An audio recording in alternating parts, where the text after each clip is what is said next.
And we're back here on the GSMC Baseball Podcast, bringing you our fourth segment. We're just going to be talking about Robert Gasser and his injury for the Milwaukee Brewers and the impact that it is going to have on their team. So let's get into it.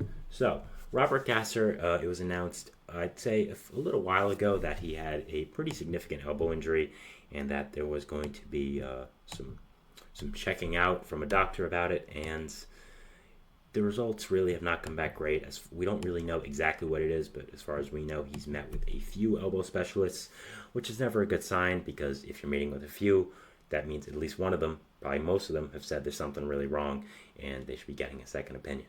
So overall, Gasser was a really nice part of this Brewers season. Of course, wasn't a huge contributor as he just got up to the major leagues, but at the same time had done very, very well and was potentially going to become a big-time star for this Brewers team. Again, I had a segment on him when he first had come up. I was very high on him, and I really liked what he had brought to the table. So what the words from Pat Murphy, the Brewers manager, said was he is expecting him to be out for the rest of the year and placing him on the list of Brandon Woodruff and Wade Miley, both pitchers for the Brewers who are confirmed to be out for the rest of the year. I actually thought Woodruff had a chance of coming back this year towards maybe late September, but I guess not. Maybe they just don't want to risk it.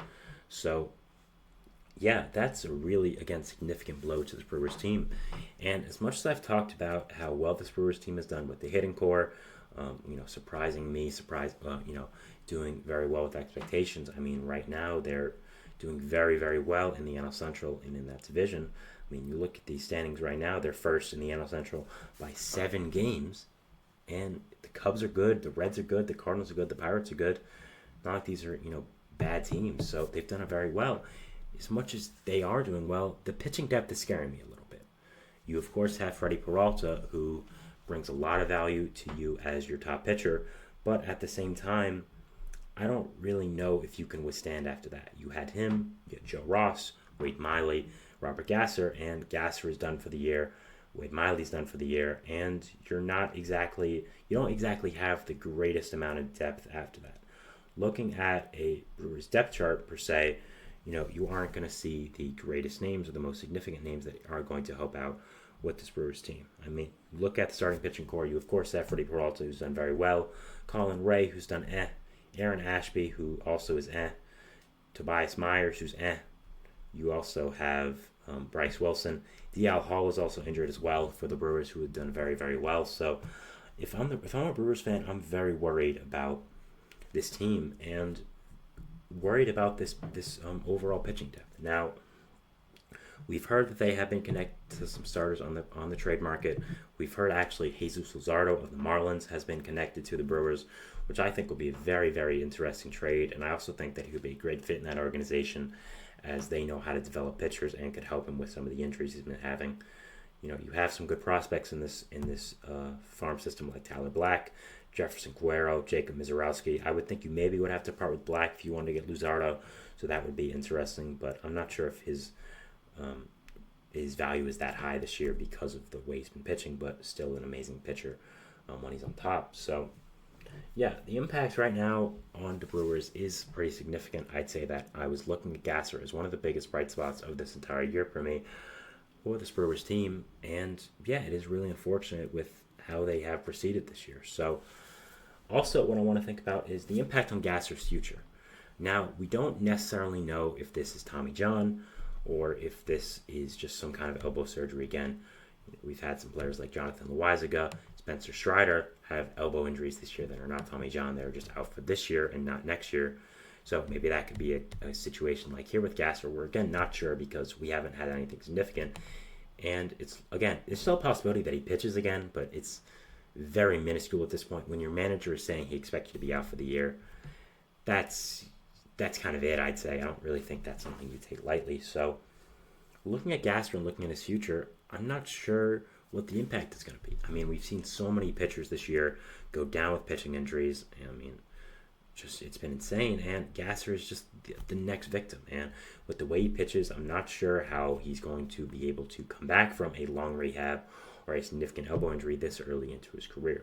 I don't know exactly his medical history. I'm not sure if he's had a significant elbow injury in the past as well. But yeah, it's something very interesting to follow here. And with this Brewers team, with this young core, I think Gasser is going to be a big part of it. And if he is significantly affected by this elbow injury in the future and for the rest of his career, it is going to be something that you kind of take a step back with and say, that really sucks. I mean, it really is going to be something that you're going to have to watch here for the Brewers. And yeah, I think that overall it is going to be very, very interesting what is going to happen here.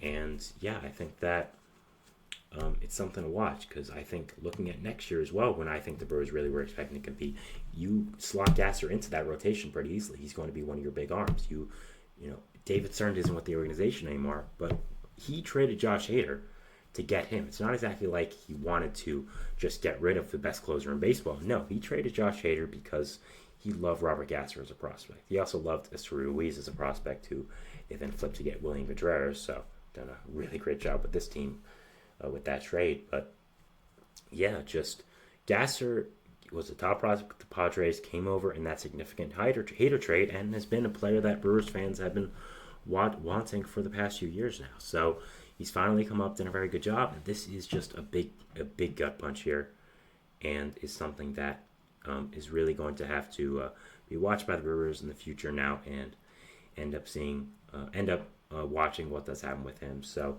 yeah, definitely we're watching him and his future and what does happen with him. I think that overall this is a big time storyline and something I'm very interested in. But overall, this Brewers team still having a really good season. Again, I love their hitting core. Jackson Churrio's done a great job. William Contreras has been absolutely amazing.